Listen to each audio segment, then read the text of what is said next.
Hello everyone, and thank you for tuning into my YouTube channel once again. Always glad to be here with you. Today we're going to use a solar Type G guitar with a 38-year-old Marshall mini stack rig. I'm going to get into more what the rig is in a moment, but the goal of this video is to see how this amp holds up with its original speakers and all original stuff, if you will, in the amp, and see if we can get a sound that holds up and stands up today in a modern metal context. But before we get into the business at hand, again, thank you for tuning into my channel. If you're already a subscriber, thank you so much for joining me and coming back. And if you are new to this channel, welcome. Thank you so much for joining in and giving me a try. If you do like the content, please feel free to browse through the channel. There's lots of playing, there's lots of gear reviews and demos and whatnot.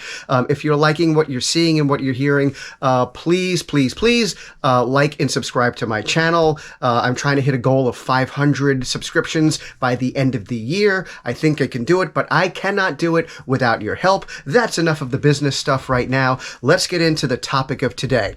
So, like I said, today we're going to sort of profile a Marshall mini stack that I actually purchased in 1986, which basically equates to the fact that I'm fucking old. But besides that, we're not going to get into my age all that much. We're going to talk about this amplifier. So I purchased this in I believe it was 85 or 86.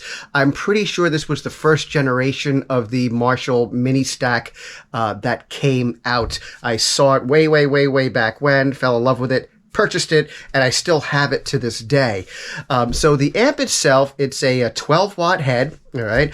It has a mid, a bass, a treble. It's got two inputs. It's got a high and a low. I can't talk this morning. It's got a high and a low to get a different power out of it. It comes with two cabinets, very cute, both with Celestion speakers in it. I do not remember for the life of me what type of Celestion speakers are in there. I didn't want to take it apart more than I've done in the past because I'm not really sure how it's going to hold up, so I left it alone, and I'm leaving that little piece of knowledge out of it. So this amp has been around, and it's been used when I was touring back in the day, both in the 80s and through the 90s. This amp went around the country with me. Not as the amp to play through on stage, but always at a practice amp. So it's taken its bumps, it's taken its bruises. There was a time when I wasn't playing for many years, and that amp just sat dormant for those years, and it's only really been resurrected in the last 2 years, but I really decided to see what I can do with it over the last couple of weeks. Over the last year, I have cleaned out the pots and done some real basic maintenance to it to not make it crackle and whatnot so much, but, so be it. So, like I said, it's a lead 12 amp, and, it's just 12 watts. That's all it is. But 12 watts and how things were structured with the solid state amp in 1985 or 1986 is much different 38, 39 years ago than what we have today. Though I do believe that Marshall was a little bit ahead of their time trying to harness a real, in this case, Marshall sound out of something very tiny as opposed to very big. So I think they might have been a little bit ahead of the curve as to all the lunchbox amps that we see these days. So today, we're going to try to get a modern metal sound out of this. And I'm going to use a solar Type G guitar. Now, I purposely have chosen this guitar because of how it plays, sounds, and works. Initially, I thought I would just go all out and use my Type A solar that has the distortion plus pickups, but I had a feeling that would actually be a little bit too much for it and just kind of bottom out the sound on it. I have a couple of other Type A's as well, but I chose to go with the Type G because on this particular Type G guitar, these pickups are just a little bit weaker than the ones that are on the Type A. Not in a bad way, but I felt that the Type G guitar would just kind of meld more with this, call it the ancient Marshall mini stacks that we're going to try to work with. While I'm doing this, I wanted to make a really raw recording. I didn't want to do anything fancy or cheat my way through this exercise. So by that I'm saying I'm just plugging into the guitar, and I'm plugging in to the amplifier. There's nothing in between. There's no boost. There's no additional distortion pedals. There's no delay. There's no reverb. There is nothing external in my DAW or off my pedal board to enhance the sound, to bring it to where we are hoping to get it. The only exterior tool that I'm using is a microphone, and I wanted to talk a little bit about that as well. I wanted to stay historically true, if you will.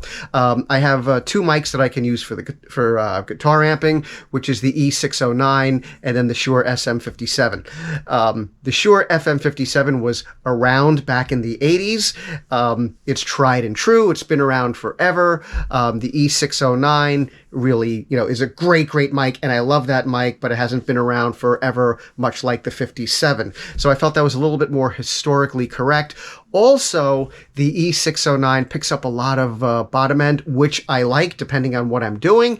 I think it might be way too much for this old ancient Marshall mini stack that I'm going to be using today. So the SM57 picks up more mids to high end in a nice balanced way, which I think can enhance the Marshall sound a little bit. So it is a raw sound going right in, no tricks, no nothing, and that's really it. So again, it's a 12 watt amp from 1985 or 1986, making it 39 years old. It does come with two cabinets. I'm only miking one of the cabinets, both cabinets having a 10-inch Celestion speaker in it, and again, 12 watts. That's it. Ancient, one modern solar guitar, and let's see what happens. This is going to be a 40-second video with some basic chuggy kind of modern metal kind of groove to it, and let's see how the sound is, and let's see how everything holds up. Hope you like the video, and I'll be back in a moment with my opinions on it. Let's go!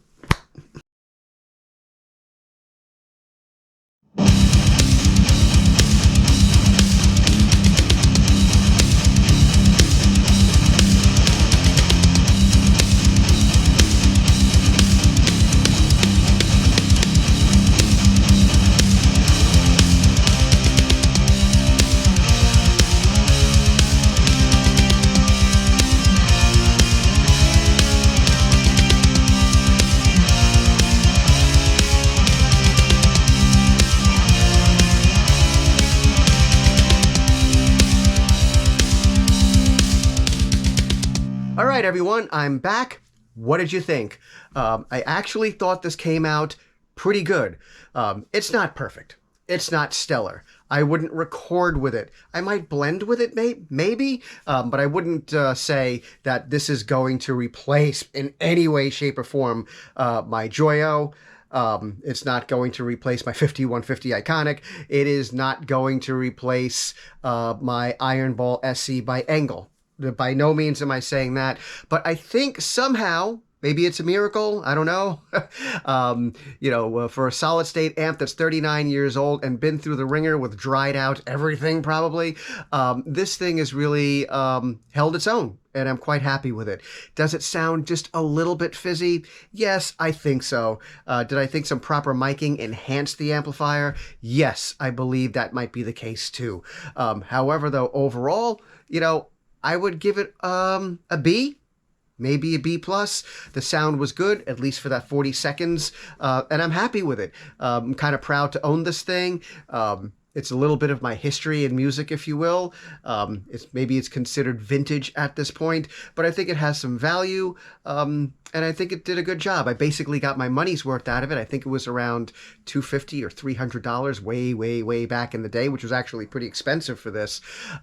So I'm happy. Hopefully you like this video. Hopefully you like the way it sounded. Again, please, if you have it in you, it's always appreciated if you take the time to like and subscribe to my channel. I never take any of my subscribers for granted, and I can pretty much guarantee you anybody that makes a comment on my channel will always hear back from me, whether it's positive or negative feedback. So let me know your thoughts. I look forward to hearing from you. Take care, stay safe, stay metal. My best to you, my best to your families. Peace to you all. Take care now. Bye-bye.